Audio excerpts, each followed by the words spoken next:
تعظیم نبی کا سنتے ہی جنہیں سوزش سی ہو جاتی ہے، جنہیں سوزش سی ہو جاتی ہے، شوق توحید کے شربت سے، شوق توحید کے شربت سے ہم ان کا روگ مٹائیں گے، توحید و رسالت کی خاطر ہر باطل سے ٹکرائیں گے، توحید و رسالت کی خاطر ہر باطل سے ٹکرائیں گے۔ ہم آل نبی کے مت والے، حسنین کے مشن کے وارث۔ فکر بے ادب واضح طور پہ لکھا، بے فکر بے ادب مدعی علم نے برملا و بے سوچے سمجھے کہہ دیا کہ انہوں نے بلا تحقیق لکھ دیا ہے بے ادب، گویا یہ وہابی لوگ واقعی بے ادب ہوتے ہیں۔ یہی حال ہے اس جیسے مسائل زہد و تقوی میں نوخیز و غیر پختہ علم مولوی صاحبان کا۔ اور نیچے کہتا ہے یہ عام مرض پیدا ہو چکے ہیں کہ اپنی ناپختہ خیالی، غیر سنجیدہ فکری اور لاابالی طبیعت کے باوجود علمی و وقی مسائل میں منہ مارنے کی کوشش لا حاصل کرتے نظر آتے ہیں۔ اس کا اور صفحہ الدعا کا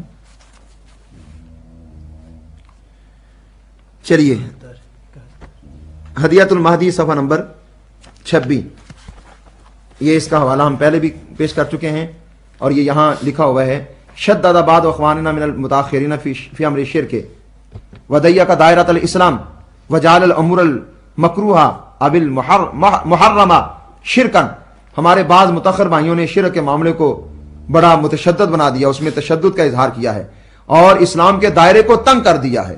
یہ اسلام کے دائرے کو تنگ کرنے والے ہیں اور شرک کے معاملے میں حد سے بڑھنے والے ہیں، بلا وجہ مسلمانوں کو اسلام سے خارج کر رہے ہیں اور مسلمانوں کو مشرک بنا رہے ہیں۔ اور وہ کون ہے؟ محمد بن عبد الوہاب نجدی، یہ حاشیے میں آگے بھی 2 بار دکھایا ہم نے، اور اس کے بیٹے اور پھر اسماعیل دہلوی کا نام یہ سر فہرست حاشیے میں موجود ہے۔ اور اس کے علاوہ یہ سیرت ثنائی ہے عبد المجید سودروی، صفحہ نمبر 8 پر کہتا ہے ہمارے لیے یہی فخر کافی ہے کہ ہم نام کے مسلمان ہیں، کام کے نہیں۔ یہ نام کے مسلمان ہیں، کام کے نہیں ہیں۔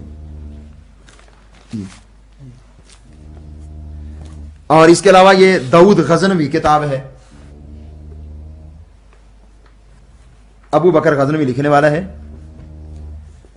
صفحہ نمبر 87، اس پر لکھا ہے، کہتا ہے دوسرے لوگوں کی یہ شکایت کہ اہل حدیث حضرات ائمہ اربعہ کی توہین کرتے ہیں بلا وجہ نہیں ہے، اور میں دیکھ رہا ہوں کہ ہمارے حلقہ میں عوام اس گمراہی میں مبتلا ہو رہے ہیں۔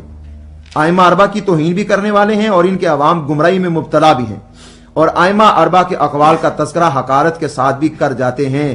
یہ رجحان سخت گمراہ کن اور خطرناک ہے، اور ہمیں سختی کے ساتھ اس کو روکنے کی کوشش کرنی چاہیے۔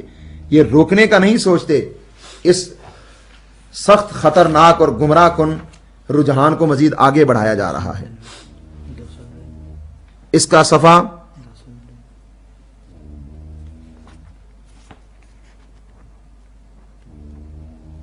136، ائمہ کرام کا احترام، اس عنوان سے لکھتا ہے، کہتا ہے کہ مولوی اسحاق جماعت اہل حدیث کو حضرت امام ابو حنیفہ رحمۃ اللہ علیہ کی روحانی بد دعا لے کر بیٹھ گئی ہے۔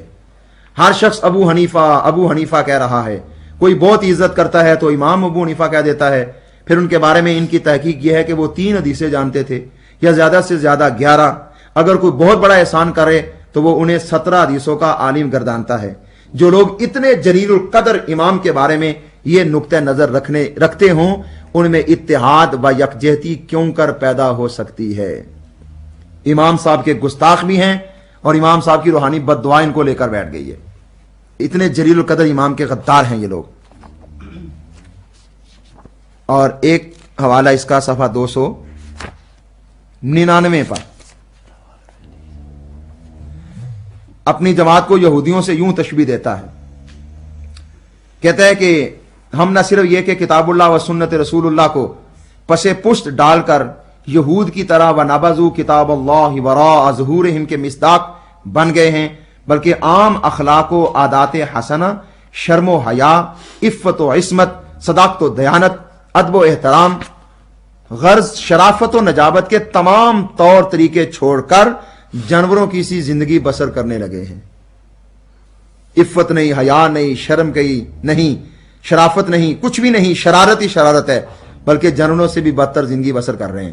اور اس راہ پر اس طرح بگٹٹ دوڑ رہے ہیں کہ کسی ناسے کی آواز، کسی مشیر کا مشورہ اور کسی درد مند کی پکار سننے کے لیے تیار نہیں ہیں۔ اور پیچھے کیا کہا؟ یہودیوں کی طرح ہم یہ کام کر رہے ہیں۔ تو اپنے آپ کو یہودیوں سے ملا دیا، یہ لوگ یہودیوں کی طرح ہیں اور یہ وہ کام کر رہے ہیں جو یہودی کرتے تھے۔ اب یہ حیات وحید اللغات دیں۔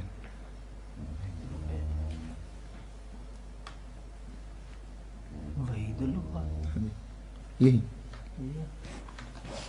لغات الحدیث جی ادھر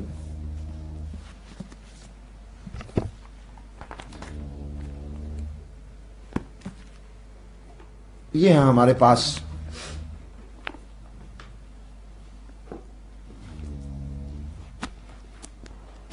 وحید اللغات۔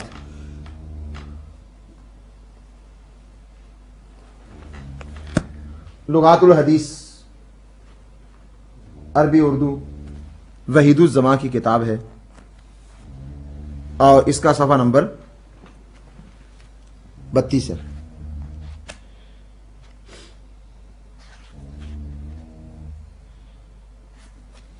کتاب اس کی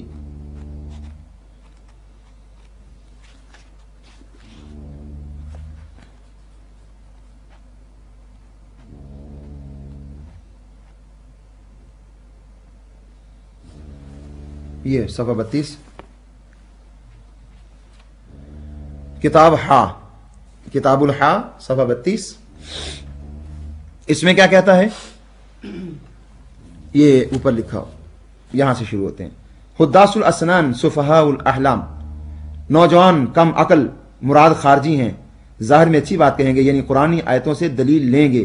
یہ وہی باتیں ہیں جو بخاری کے حوالے سے گزر گئی، اس میں موجود ہیں، مگر آیتوں کے معنی اپنی خواہش کے مطابق کر لیں گے اور آن حضرت صلی اللہ علیہ وسلم اور صحابہ رضی اللہ عنہ کی تفسیر کا کچھ لحاظ نہ کریں گے۔ حضرت عبداللہ بن عمر ان خارجیوں کو بدترین خلق سمجھتے، کیونکہ ان کم بختوں نے کیا کیا تھا کہ جو آیتیں مشرکوں اور کافروں کے باب میں نازل ہوئی ہیں ان کو مسلمانوں پر چیپتے تھے۔ ابن طاہر فتنی نے کہا ہے ان سے بدتر وہ لوگ ہیں جو ان آیتوں کو جو یہود کے باب میں نازل ہوئی ہیں علماء امت محمدیہ پر چیپتے ہیں۔ اللہ تعالیٰ ان کی نجاست سے زمین کو پاک کرے۔ اور نیچے کہتا ہے مؤلف کہتا ہے ہمارے زمانے میں بھی چند رکابیہ اور نیچریہ اور مرزائیہ اور قادیانیہ اور وجودیہ اور چکڑالویہ اور ثنائیہ فرقے ایسے نکلے ہیں جو قرآن کی آیتوں کی تفسیر اپنی ہوائے نفسانی کے مطابق کرتے ہیں اور صحابہ اور تابعین کی تفسیر کی پابندی نہیں کرتے۔ ان میں کچھ تو کافر ہیں جو اصول اسلام یا متواترات کا انکار کرتے ہیں، کچھ مسلمان ہیں مگر گمراہ، جیسے وہ رکابی جو مکروہ یا حرام یا مختلف ہی کاموں کو شرک قرار دے کر بات بات پر مسلمانوں کو مشرک کہہ دیتے ہیں، ائمہ دین کی توہین کرتے ہیں، جو آیتیں یا حدیثیں بتوں کے باب میں وارد ہیں ان کو انبیاء اور اولیاء اللہ اور ملائکہ پر بھی چیپ دیتے ہیں اور کہتے کیا ہیں کہ لفظ عام ہے سب کو شامل ہے، لفظ عام ہے سب کو شامل ہے۔ ثنائیہ بھی آ گیا وہابیوں کے حوالے سے، اور یہ پھر ساری ان کی نشانیاں بھی یہاں بیان کر دی کہ یہ کون ہیں؟ گمراہ ہیں اور اسلام سے نکلے ہوئے لوگ ہیں۔